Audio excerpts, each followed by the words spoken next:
Hi everybody, my name is Miss Martin. I am from King's Leadership Academy and I'm a geography teacher there. If you guys don't know what geography is a subject about the whole world. So it studies lots of different things about the world. It studies all the plants and animals and the people who live within that world. And we try and have a think about how the world works and what's going on in it. And so it's a really interesting subject. We learn lots of facts and we look at lots of different things going on every single day in the world, and it's really quite exciting. And today I'm hopefully going to show you some ways to make some weather devices from things that you might be able to find in your own home. Now I had to kind of substitute a couple of things and try and figure things out, and you guys can do the same. I'll talk you through kind of how they actually work and how the weather devices function, and then you guys will be able to have a go of them at home yourself. So there's a couple of ones that we're going to do. I'm going to explain what each of them does as we go through, and we'll probably start with the most complicated one, which is called an anemometer. And an anemometer measures speed, wind speed. Okay, now I've got one already pre-made, and it should look like this. Now I have made it out of spoons and some bits that I found in my house, and the idea is that it can spin. And so we're thinking a little bit like science now about how things work in the world. So we're trying to think of wind and the weather.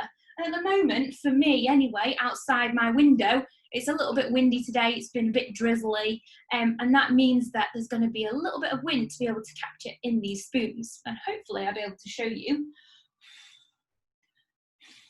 It spins around. So this is kind of something that you guys can make, and I will tell you what to do and how to work it once we've looked at how to make it.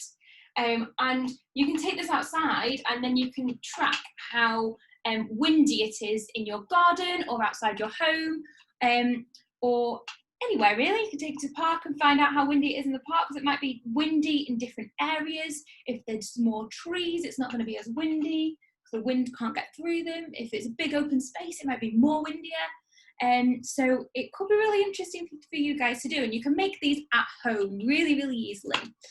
So I'm going to talk to you, hopefully, through how to make these. So things that you might need. So we need a pin. We'll be very careful with the pin. Okay, I don't want anyone hurting themselves. So you need a pin. You'll need some straws. So I've got my box of straws here. You'll need a pencil, and it's really important that this pencil has a rubber on the end, just so that it can have the pin in it, because the pin's going to go into that. You can't put a pin in just a normal pencil. And then we're going to need some cups. It's a plastic cup.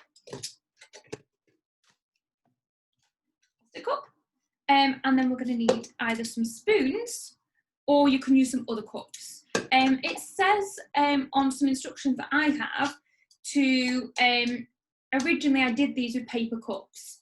So you can do them with paper cups and then have paper cups on the ends. That's fine, because as long as it's light enough for it to be able to capture the wind. If you put the big plastic cups on the end, then they'll be too heavy and they won't spin round, okay?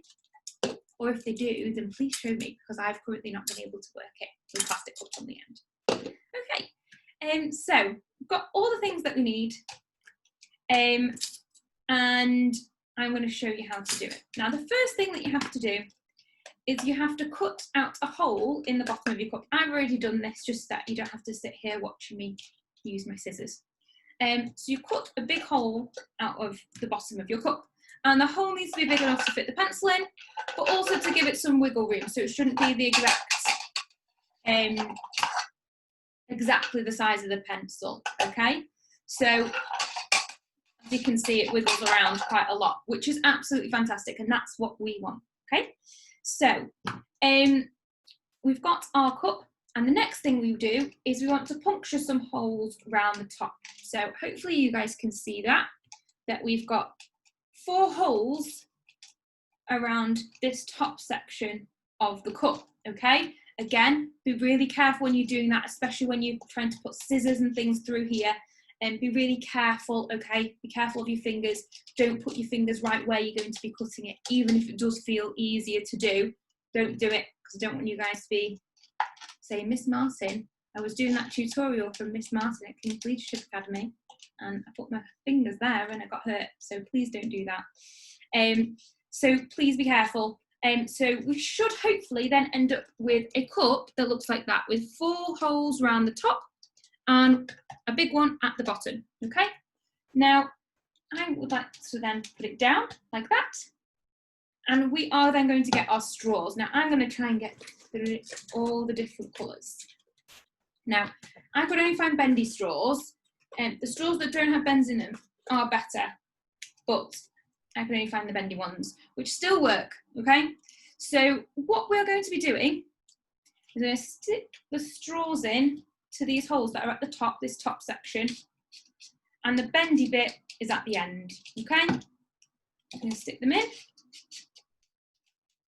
all the way around the cup. Okay, so they're starting to look like that. Okay, so all the straws are kind of just loose in the middle here. Now that's absolutely fine. And all around the edges, I've got all the bends of the straws, okay? And we've still got that hole in the bottom. And then I'm going to get my pin, okay? Again, be careful, okay? I don't want you guys hurting yourselves with a pin. So on the very, very ends, I'm going to do it on the green one first, of the straws, you're going to pop the pin through, and be really careful how you're doing this, okay? So note how I've just popped that pin right through the end of that straw that's inside the cup, okay? And I'm going to do that on all of them, so it's like a little stack of straws on a pin, which might sound a little bit mad. Now, weather is a really, really big part of geography, and we study that at King's. We study about weather and climate, what the differences are about weather and climate, about lots of different types of weather and climate across the world. And we are in what's called a temperate climate zone. So that means that our temperatures never get too hot, never get too cold, rains quite a lot.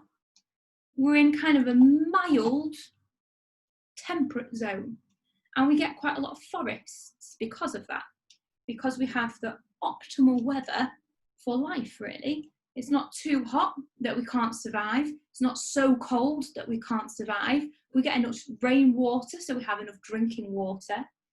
And so as geography is a subject that looks into all these different aspects, and weather already, as we've been seeing, just from me talking about that one little thing, it links into so many things, and it's why we're here today.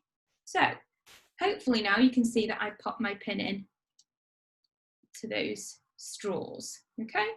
So there's like a little tower.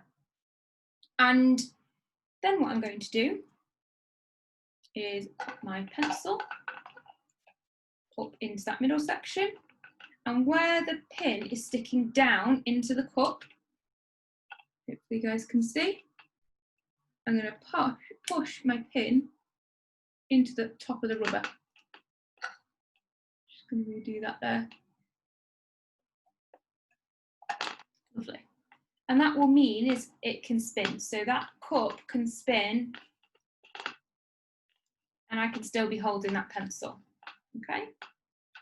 Now, the next part that I'm going to show you is my spoons. Now, this is where you can improvise a little bit more. So, if you are going to use plastic cups of some kind, not plastic, paper cups of some kind, you puncture a hole through the side, not the bottom. We'll use this one instead. You puncture a hole through each side. Do not puncture a hole through the bottom because the wind will just rush straight through it, okay? And then you push the straw through there, okay, onto the other side, and that cup will then sit like that. And what you need to do is when we're doing this, we need to make sure that the way the wind is captured is in exactly the same direction.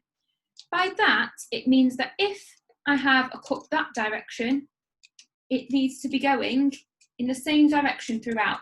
So that if I move my straw, this will be in the same direction. So this would be in the same direction. If it helps you, you can move this around, just so that all of the ways that the wind can be captured is in the same direction, okay?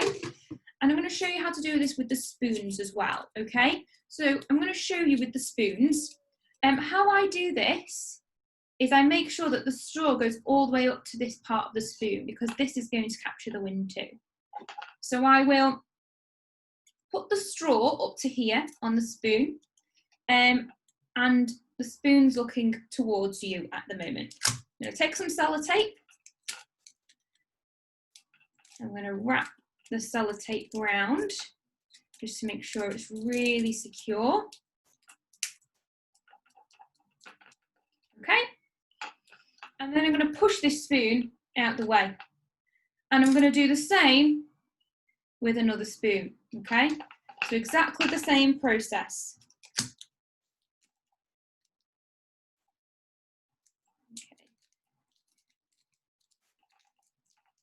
Make sure it's really secure. Do exactly the same. Push it round.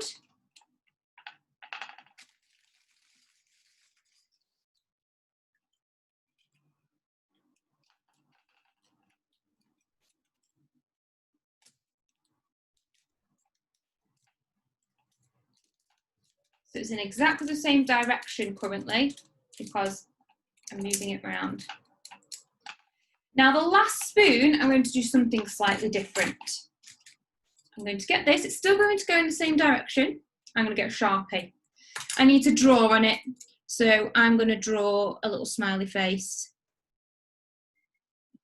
on my spoon, on the front of it and the back of it.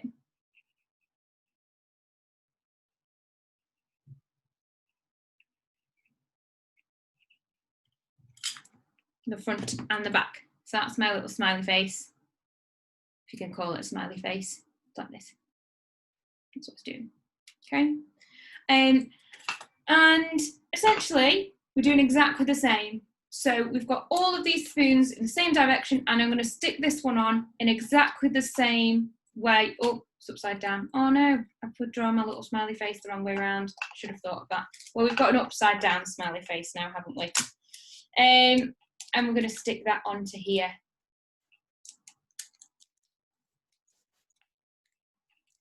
My upside down smiley. Okay, and that is how we get, oh, my pencil's fallen off. There we go. And that is how we get and create our own anemometer, okay? Now I'm going to explain to you a little bit about how this works. So it obviously measures wind speed. And to measure wind speed, you'll need this and a stopwatch, okay? Or something that has a stopwatch function on, okay? So that could, I think, an iPad or something like that. Sometimes those kind of devices have a stopwatch on, okay? So you can set your timer for 30 seconds. And you hold this up in the air, and for 30 seconds, you have to count how many times this spins round.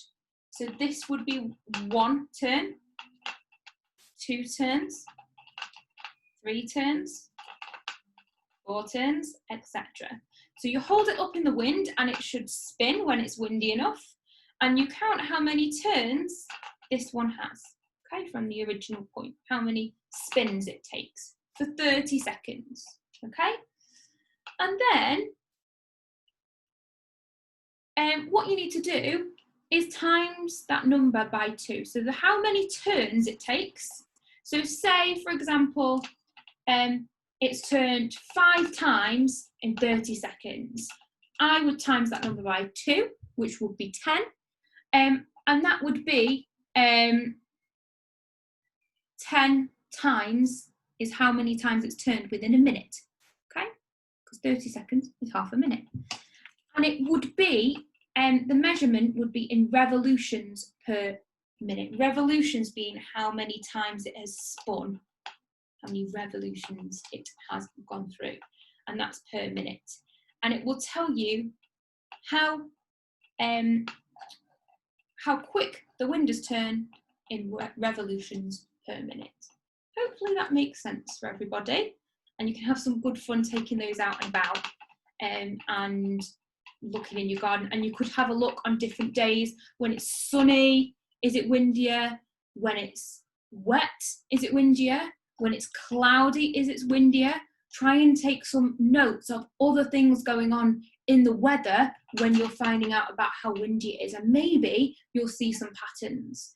So it might be that in the morning it's super windy where you live, but by lunchtime it's usually quite nice and it's not so windy. You might find some local patterns, which we call microclimates, where you live, and that could mean that you're finding some really interesting discoveries about your area and your weather within your area. Because every single locality, so every single local area can have small changes in what their weather brings. I live in Manchester, so I get a lot of rain because we are near the peaks. So it's actually super rainy and we get quite a lot of frontal rainfall, we call it. Now, if you're interested in what that means, wait until you reach my class in September. The next one I'm going to show you is called a barometer, and this is fantastic to set up on a day like today when it's a bit cloudy and overcast. It might have rained a little bit. I'm going to use a bowl because this one involves water, and what I've actually done is taken a cut out of a cup and actually put some sellotape on it. I hope it holds. You do not need to do that. The only reason I have done this is because I needed to show you the water level in the cup.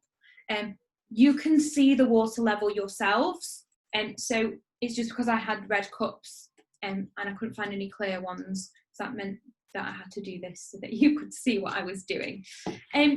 So a barometer is measuring air pressure. Believe it or not, there are changes in the air pressure every day. We have, believe it or not, air weighs something, okay? It's pressing down on us at all times. And it has some kind of force on us and on objects, and specifically water. So I have got some, almost spilt it then, some coloured water. It's a really weird colour, but I was trying to go for orange because I do like orange. I wanted a lovely bright colour, but it looks a little bit like Halloween jelly, so my apologies for that. But essentially this is just water, okay, with a little bit of food colouring in.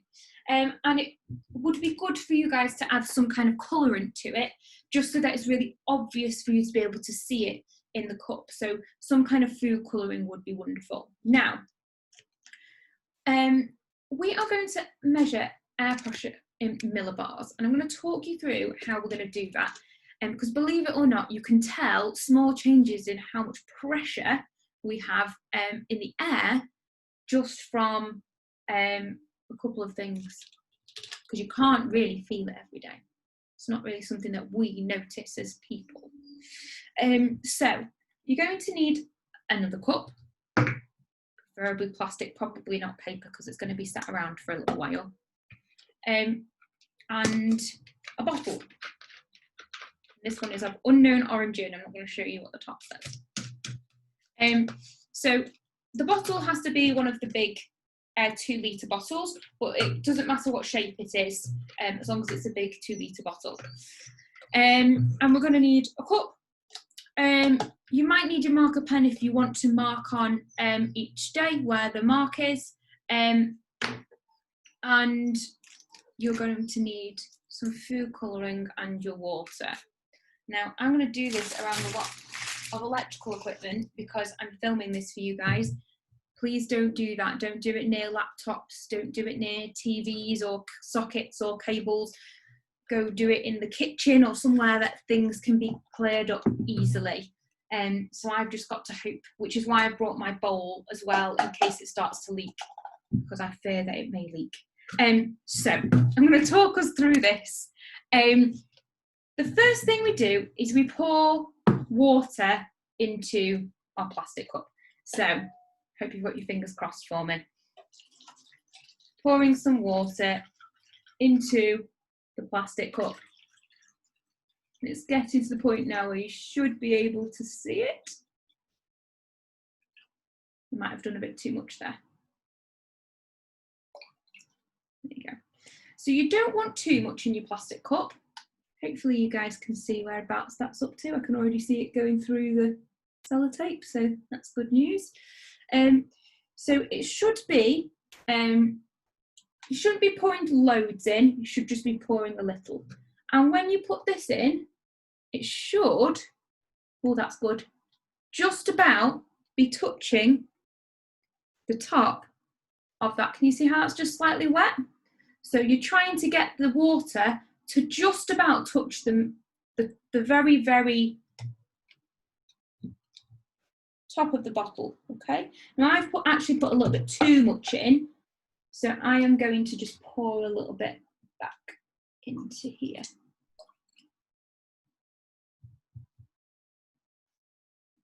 Okay, so here we go. And then this is going to hopefully just about touch. Now you can't really see on the camera because I've just put so much sellotape on, but hopefully you can see this moving around and it's just about touched the water, the orange water. Now, you would just mark on here where that starter mark is. So I'm going to draw it all the way across. You don't have to, you can just draw it at one point. So I've drawn across where that line of the water is, okay? Now, you do not have to tape this in, and in fact, please don't, because there needs to be a little bit of air going through here to be able to get to it, because we are measuring air pressure. So it doesn't need to be completely sealed in, but just have to be a snug fit, okay? So that it's not gonna feel like it's gonna come out, really. And so I have placed that in, my water, and I would just sit that on a windowsill. I put mine in my bowl. I'll just sit that on a windowsill or somewhere where you're not going to touch it particularly often. And you kind of just watch it and you check it each day. And you check it to see, because when the air pressure is higher, usually on quite sunny days, we have a higher air pressure. And so the air will press down on things and it will press down on this water. And what you will see is where this marker is, the water level will drop and the water will go up into the bottle, but it will drop on the water level actually in the actual cup that you can see from the marker level. So it will drop, but it will go up. The water won't disappear. It won't have evaporated, which is when water turns to water vapor. It won't have evaporated. Instead, it will have just gone up into this bottle, which is why we need the bottle. Because they've put the air pressure is pushed down onto the water, and so it's been sucked up into the bottle, and it will show you a lower amount of water in your cup. Okay, so that's why clear plastic cups are much better for this kind of thing. And then when it starts to go, when the weather turns and we're starting to get lower air pressure, usually when it's cloudier or it's going to rain at some point, then the water pressure will, the water will then go back to its normal point and it will come out of the bottle and go back up to that line. And that is because we've got that low pressure. And so that is how we are understanding pressure.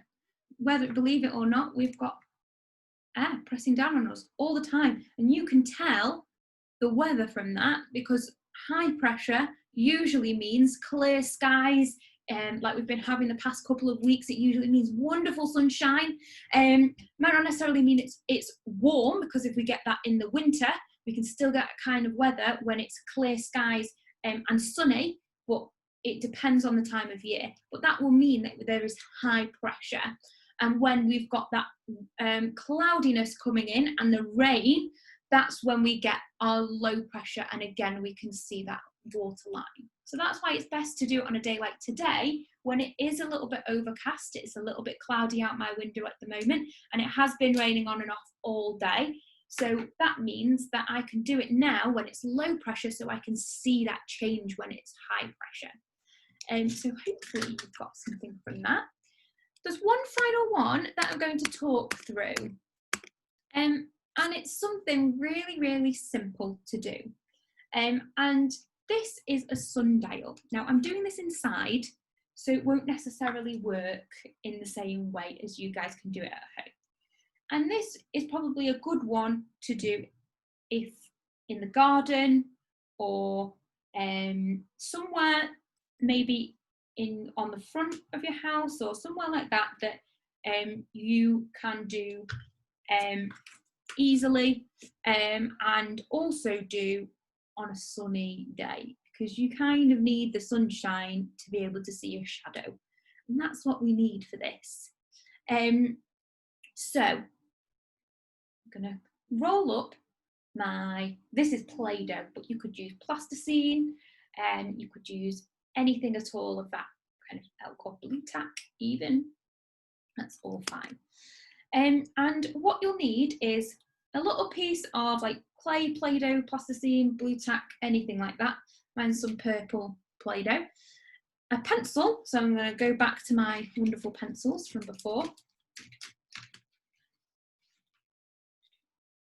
And you can either get some chalk and like write on a pavement, or something to be able to signify different times of day. Now, I've got rocks from my big bowl of rocks, because every geography teacher needs a big bowl of rocks, because we all love the earth, and we all love looking at different types of rocks and different landscapes. And this one is a volcanic rock.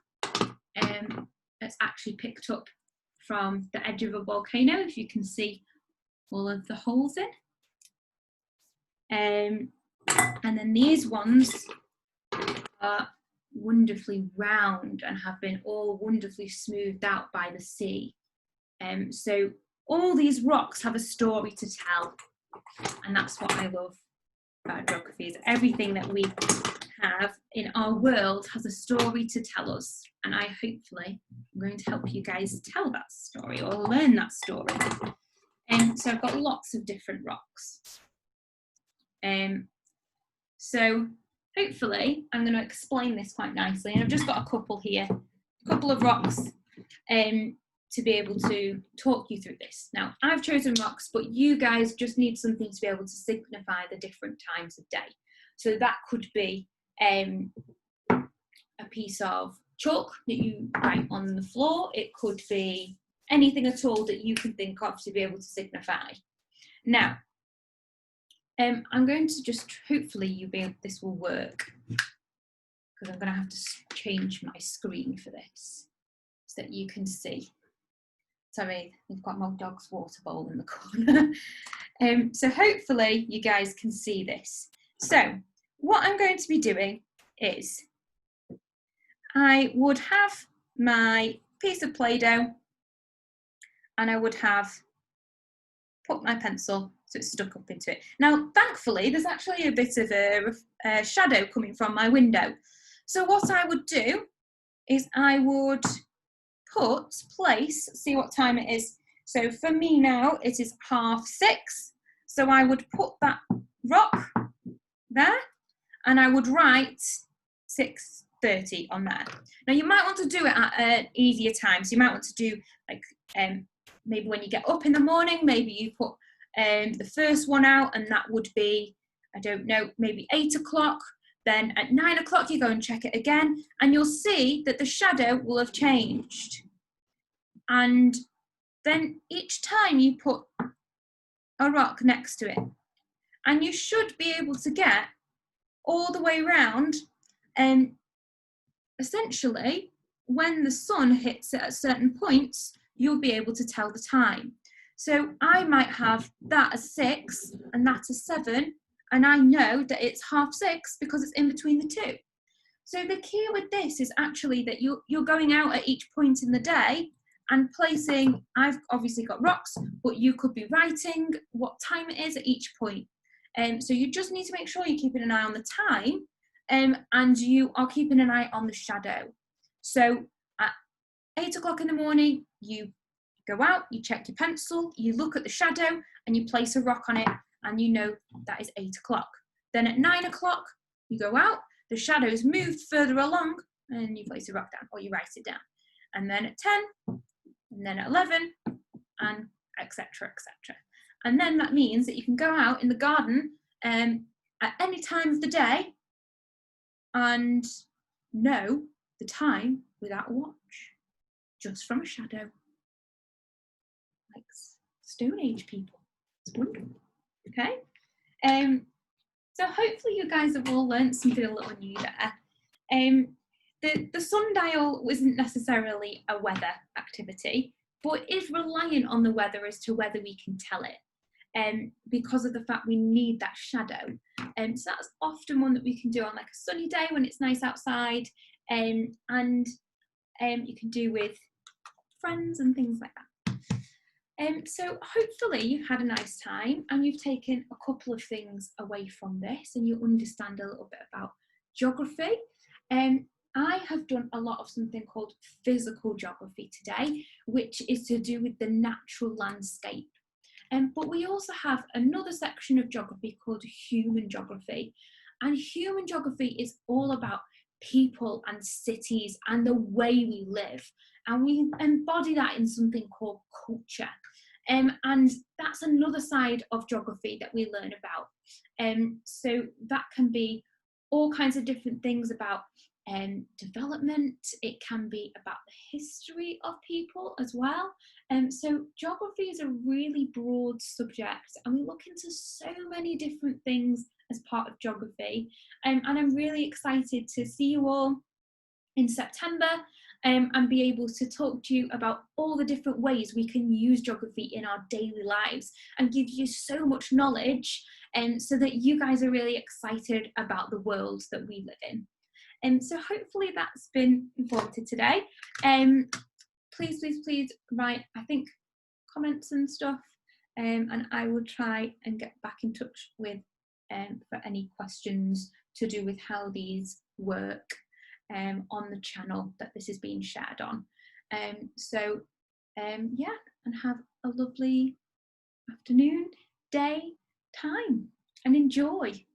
Thank you so much for listening to me. Bye, everybody.